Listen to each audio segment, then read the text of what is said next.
Greetings all from the building of the European Parliament in Strasbourg. This will be a special occasion, a special conversation today, because I have another guest. As usual, I have a guest, Zsuzsanna Borvendég, member of the European Parliament, our homeland movement, and working for the Europe of Sovereign Nations group. And my other guest is Mr. Pablo Vestita from Italy. He's a trainee of the Europe of Sovereign Nations group. My first question is to Zsuzsanna. Zsuzsanna, why do you think it's a good thing to have young people working in the European Parliament and be young trainees with the group? I know that it is a cliché, but the young people are the future. They are the key to renewal of Europe. And they will have to be able to lead back Europe to the track of normality, otherwise we are lost. So that's why ESN Group considers how important is to involve young people in politics, mainly those people who believe in conservative values. So we have to support them to stand up for these values, I think. Thank you. Pablo, welcome here. Thank you. Thank you for having me. My first question is, why did you apply to ESN Group?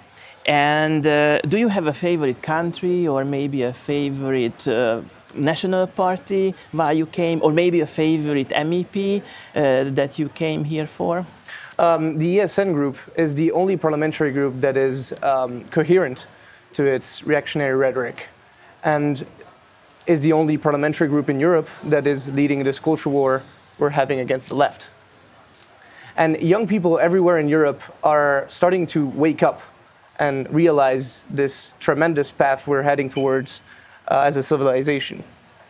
And young people in general in Europe are conscripting in more and more to right-wing movements because, again, we are all realizing what is happening to our continent and we want to save it. And well, in the ESN, I would say that in general, my favorite parties would be the AfD from Germany and Hazánk, of course.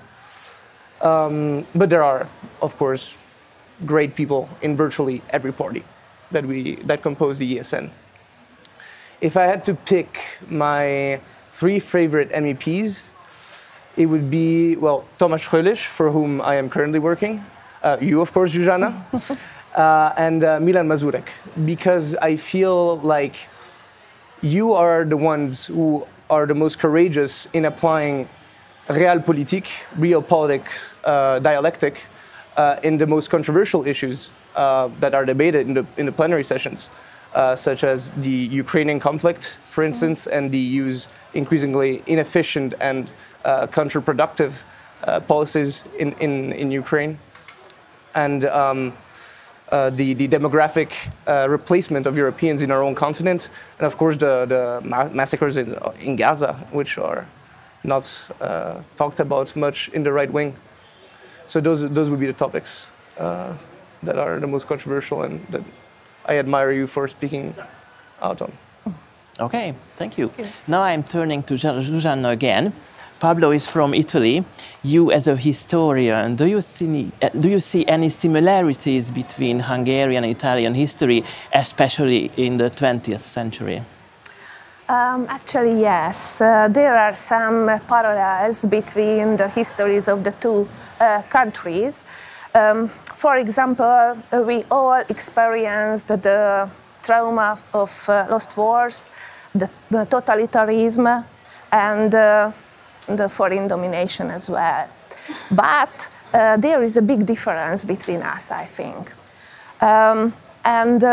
This is that Italian people didn't have to suffer a communist dictatorship. And that's why the leftist movements were more popular during the Cold War in Italy than in Hungary, of course. And nowadays, I think that's why the leftist movements, I mean the globalist movements, because they are the same, I think. So the globalist movements are more supported by the Italian society than the Hungarian one. So I think we have to encourage Italian conservative people, especially young people, to be brave enough to spread the patriotic ideas in their homeland. Thank you. Pablo, you said as you especially like Mi Hazánk mozgalom. What is the political landscape like, the political environment in Italy now? Do you have something similar to Mi Hazánk mozgalom in Italy? Well, after 10 years of left-wing governance in Italy, you know, Meloni's government, that is made of a coalition of these three parties, Lega, Fratelli d'Italia, and Forza Italia, have brought about a renewed stability, I would say. We finally have a credible, lengthy government. We finally have a credible foreign policy, and our unemployment rate is down and at its lowest in years. So there are some good factors to this, but of course I have my criticism of the administration, namely on immigration. In the last 3 years in Italy, over 300,000 illegal immigrants have poured into the country. And despite making 8% of the population, foreigners in Italy account for more than 30% of assaults and homicides cases, and more than 40% of rape cases. I mean, the numbers are crazy. For example, Afghan and Pakistani citizens are 15 times more likely to be involved in a rape case than an Italian citizen. And the same goes for sub-Saharan Africans, with 12 times as likely, and North Africans, with 14 times as likely. But I would not say that in Italy, as of right now, there is a movement that is even similar to Mi Hazánk. But that doesn't mean that there aren't good people in Italian politics. There are great representatives in this European Parliament. For example, General Vannacci, whom I believe could lead to the reshaping of the Italian right. He could, in my opinion, form a new movement that would be truly patriotic and nationalistic and respond to the needs of the Italian people. Okay, thank you, Pablo. Now I'm turning back to Zsuzsanna. If we talk about Italy and Italian politics, it's not only good things or good names come to our mind, because we have an Italian name that has become quite infamous lately in Hungary, and that name is Ilaria Salis. Now, could you tell us a few words about Ilaria Salis? What happened and what's the case? What is going on here in the European Parliament? Well, Ilaria Salis wasn't an innocent activist, but a part of an organized extremist group that attacked the innocent Hungarian people, innocent passers-by on the streets of Budapest. The Hungarian justice system treats her according to the law, without any political motivation, contrary to many foreign media suggest. By winning the seat in the European Parliament, she not only escaped justice, but she avoided the suspension of her immunity. So it's a really bad, really tragic case, I think. And it reminds me how the double standards work in the European Union. She did something wrong, something very, very wrong.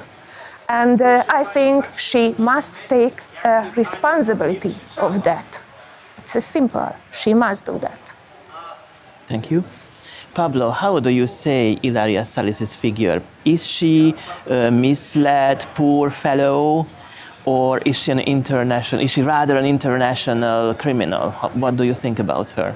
Right, well, I mean, she's both. Of course, she's a terrorist that found safe haven in the European Parliament. And I mean, what happened 2 weeks ago with the vote that made her remain here with her immunity is really a new low point for this institution. And it just goes to show that, as you said, justice doesn't apply to left-wing terrorism. So. I see, thank you.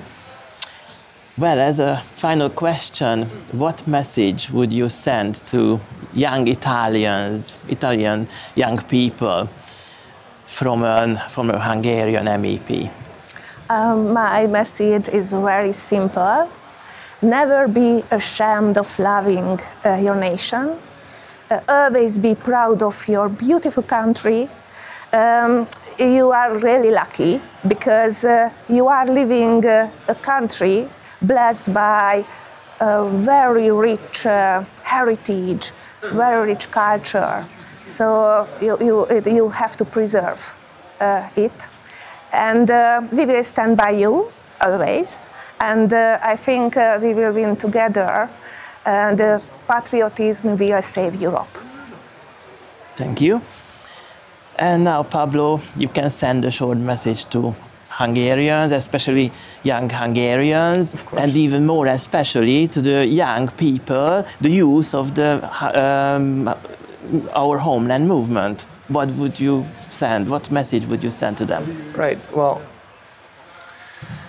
even if the situation in Hungary is not as dire as in our Western European countries, do not get distracted, because you have to fight for your country, you have to fight for your people, and you have to fight for a civilization.